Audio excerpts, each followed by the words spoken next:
episodes in this series have been focusing on the medical landscape created by COVID-19. And we've acknowledged the technical, regulatory and commercial perspectives. And that's led really nicely onto these panel-style questions that I'd actually like to pitch to all three experts. Harriet, as Director of Regulatory Affairs, I'd like to come to you first, please, followed by your perspectives, Phil, as Chief Technical Officer, and finally Jo, as European Business Development Director. How do you think this pandemic has affected the future of vaccine development?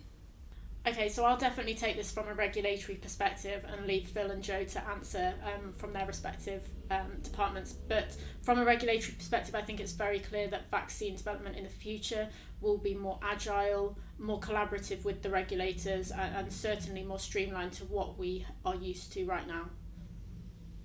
Thank you, Harriet. And on a similar vein, it's around the sort of the speed of the development and the collaborations as well.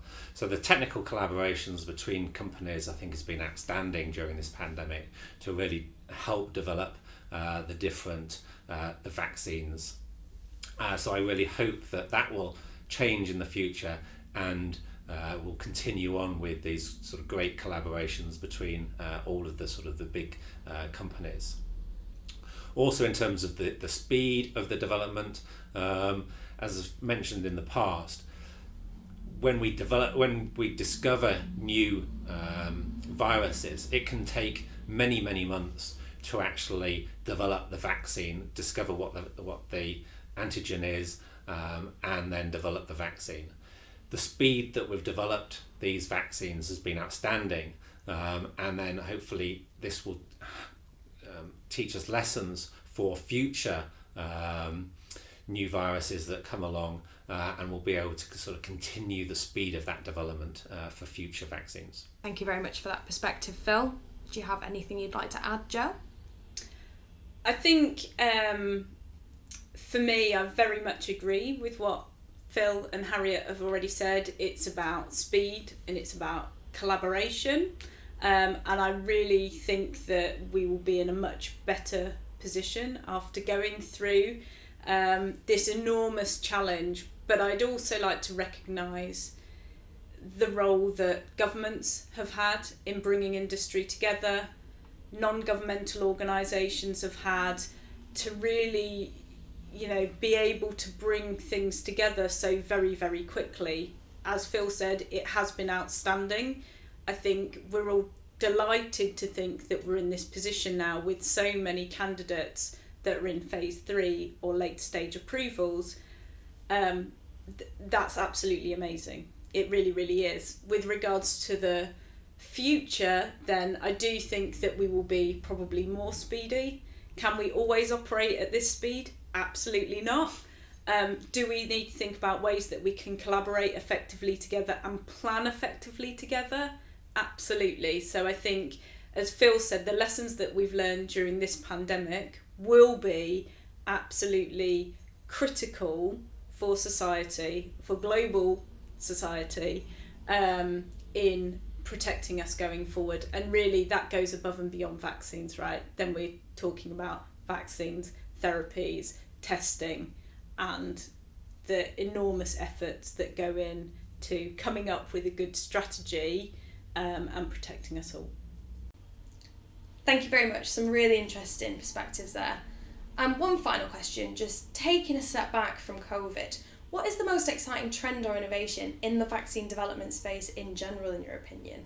Harriet, again, we'll come to you first if you don't mind, and then move on to perspectives from Phil and Jo. I think it's a really exciting time for drug development as a broad scope, but actually in the vaccine development there are certain things happening that's really exciting. For example, the more use of advanced therapies and technological advances in scientific understanding mean that we can develop vaccines in a different way to what we've been used to. So whether that be genetic modification of materials or the implantation of vaccines in a different way, it means that we may be able to develop something that's more specific, safer, and drills down to the target more quickly and effectively than ever before. Thank you, Harriet. On a similar vein, it's very much in that sort of advanced therapies side of things, and specifically in the mRNA vaccine. These are the first mRNA vaccines that have been or will hopefully be approved for the use as a vaccine. And this opens up a whole new sort of field to produce vaccines, both within sort of infectious diseases, but cancer vaccines and all of those, where we haven't had these mRNA vaccines in the past. As we've seen with the COVID, they can be very quick to produce. They obviously have some issues in terms of stability, but again, those sorts of things will be ironed out in the future as well. So I really see this as an important innovation area that's happened as part of this pandemic. Thank you very much for your thoughts, Phil. Jo, do you have anything to add?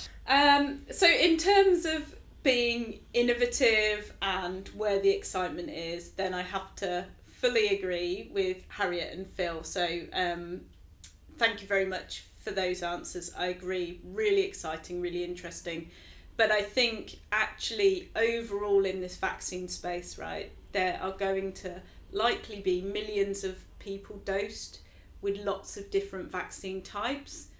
And the scientist in me is really curious to see what works, right?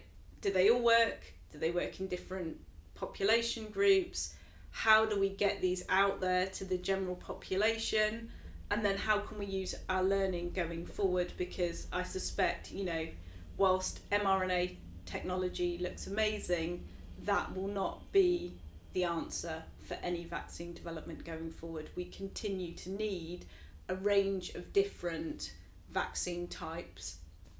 And so the answers that we get in the next year or so are going to really inform that and leave us in a much better position. Thank you all so much for your time, and we'll see you next time on AHCV.